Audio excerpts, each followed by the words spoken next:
banyak, fakta di lapangan yang memang mirip dengan penelitian tersebut. Nah, karena, bahasa yang sering saya dengar bahwa, "Oh pantesan dia selingkuh," ya. Ini juga dulunya nah, walaupun itu kalau kita tahu ya kita diam saja, karena kalau kita bicara sibuk dengan kejelekan orang lain. Oke teman-teman, seperti biasa sebelum lanjut ke topik kali ini, kita hiburan dulu. Kita joget dulu biar tambah asik, oke?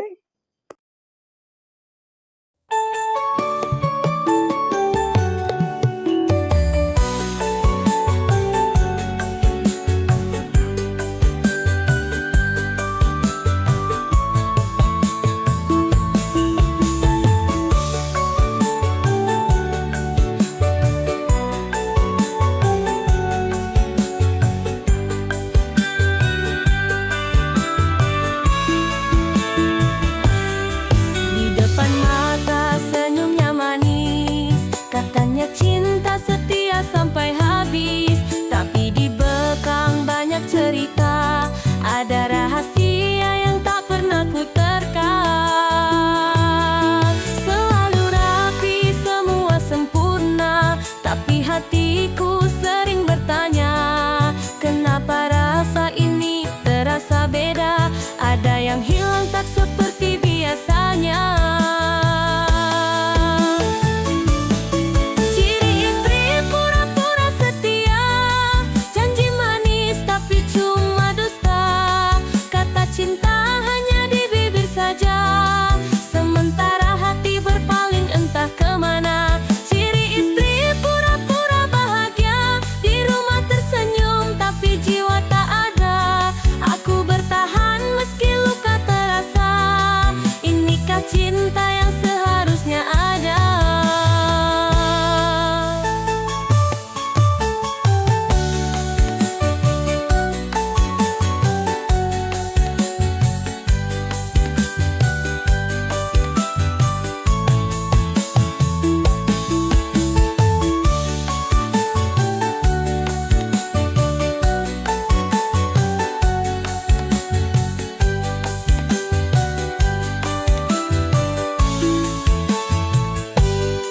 Pulsa habis, telepon tak dijawab, wajah gelisah saat ku mendekat.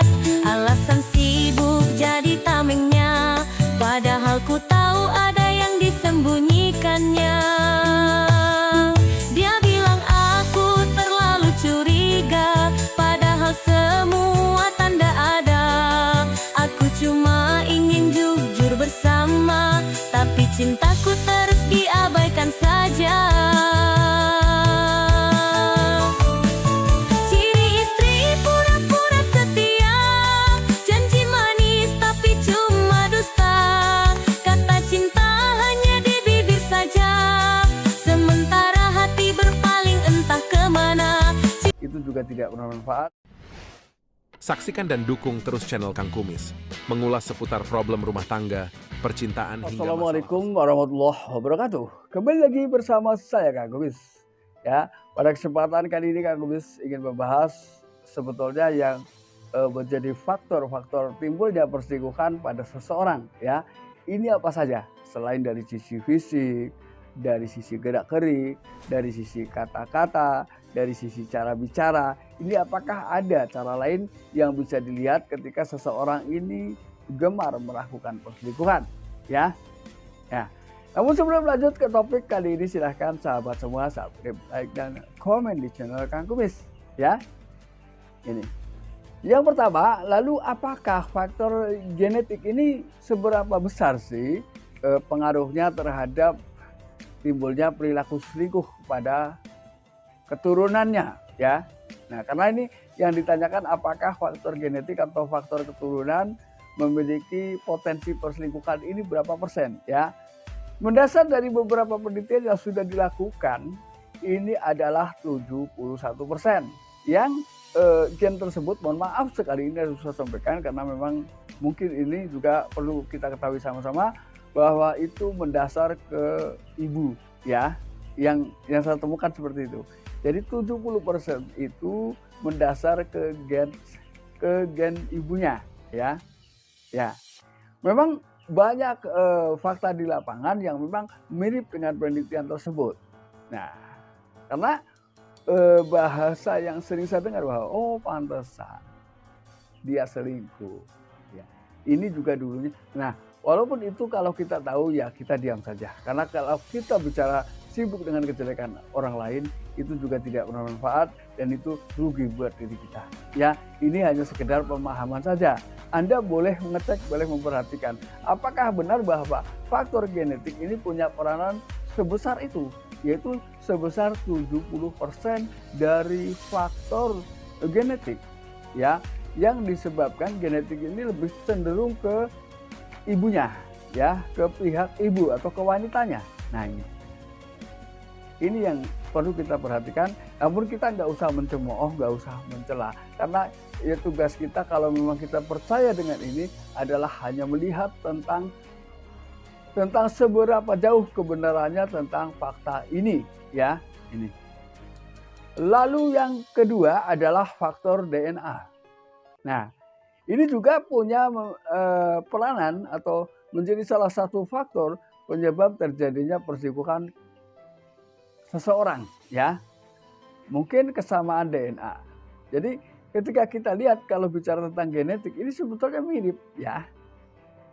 Mengenai persentasenya ini tidak dijelaskan berapa persen ketika kita bicara tentang DNA. DNA mungkin paham ya, kesamaan golongan darah.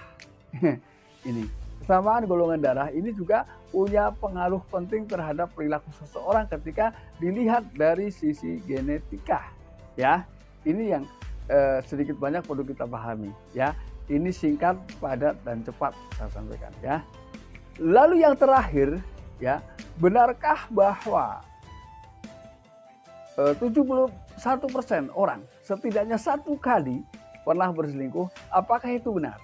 Ya, mendasar ke beberapa penelitian, ini mendasar ke adanya faktor D4 dan DRD4. Ini juga punya peranan seperti itu. Jadi setidaknya, ya, ini berarti cukup tinggi juga ya, karena 71% orang pernah berselingkuh seumur hidup setidaknya satu kali ketika kita mendasar kepada penelitian tersebut, ya. Ketika Anda tanya lalu saya jawab, ya, karena yang ditanya adalah apakah faktor genetik, faktor keturunan ini bisa juga ada turunan selingkuh. Lalu dilihat dari sisi mananya. Itulah dasar-dasar ilmiah yang bisa Kang Kumis sampaikan, ya. Jadi mengenai kebenarannya, yuk kita simak sama-sama, kita lihat sama-sama benarkah dengan ketika kita mendasar kepada penelitian yang tadi sudah Kang Kumis sampaikan. Tingkat kebenarannya, akurasinya itu berapa persen, ya. Karena kita cukup prihatin ketika bicara tentang genetik, ya. Melalui beberapa penelitian ini 71%. Cuman secara umum genetik ini seperti apa sih? Ya, genetik mungkin mudah kita pahami ketika contoh seseorang memiliki pasangan, sudah berselingkuh, ya, sudah nangis-nangis, bilang mau bertobat. Lalu kemudian setelah itu mungkin dimaafkan oleh pasangan, oleh suaminya, entah suami entah istri. Lalu kemudian dia selingkuh lagi. Itulah mungkin yang dinamakan genetik. Jadi dia tetap berulang-ulang tanpa segan melakukan perselingkuhan. Inilah masalah yang harus kita bahas. Jadi kita kalau bicara genetik mungkin gampangnya seperti itu, ya. Jadi karena penelitian genetik ini apa sih? Yaitu orang yang mungkin sudah sebelumnya pernah berselingkuh, lalu meminta maaf, begitu ada kesempatan selingkuh lagi, begitu seterusnya. Ya, ini secara prediksi yang gampangan, ya. Jadi orang yang mengaku ingin sembuh dari selingkuh, tapi begitu dimaafkan, dia selingkuh lagi. Intinya itulah, ya. Nah, sahabat, itulah yang dapat Kang Kumis sampaikan. Mudah-mudahan bermanfaat dan jangan lupa saksikan terus video lain di channel Kang Kumis. Dan akhir kata, salam harmonis bersama Kang Kumis. Wabillahi taufiq wal hidayah. Wassalamualaikum warahmatullahi wabarakatuh.